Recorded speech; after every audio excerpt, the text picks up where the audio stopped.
So ఇప్పుడు గురుగారు ఇంకొకటి హిందూ ఆలయాల వద్ద దాడులు చూసుకున్నా లేదంటే మొన్న ఢిల్లీలో ఒక దారుణమైన ఘటన చూసినాం. నిజంగా చాలా బాధేసింది అది చూసినప్పుడు. అతనికి అసలు అక్కడ ఏమైంది అనే అంశం కూడా తెలియదు అతనికి. పాపం అతన్ని కొట్టి చంపేయడం జరిగింది. ఈ ఒక 35 మంది ముస్లిమ్స్ వరకు కూడా. జస్ట్ ఒక వాటర్ డ్రాప్స్ పడ్డే చిన్న పాప ఆడుకుంటుంటే అని చెప్పి.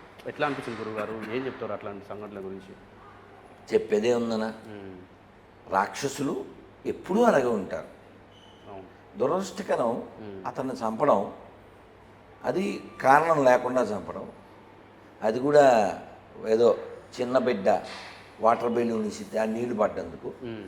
ఇక్కడ జోక్ ఏంటంటే, ఎవరైతే అతన్ని చంపడానికి కారణమైందో ఆ రాక్షసి ఇప్పుడు ఏడుస్తూ వీడియోలు చేయడం. అవును, ఒకటి వాళ్ళ ఇల్లులు కూల్చేశారు. ఈ రాక్షస సంతతి ఇక్కడ చందాలు వదిలేస్తున్నాయి, ఒక ప్రాణం తీసేసి. చందాలు ఇచ్చే ఎదవలు మన ఎదవలు కూడా ఉండొచ్చు, అది వేరే కథ. విషయం ఏంటంటే, కోవాబన్ను విషయంలో అతను సంకనాకిన వాళ్ళు ఉన్నారు కదా, వాళ్ళు ఇతని విషయంలో ఎందుకు మాట్లాడలే?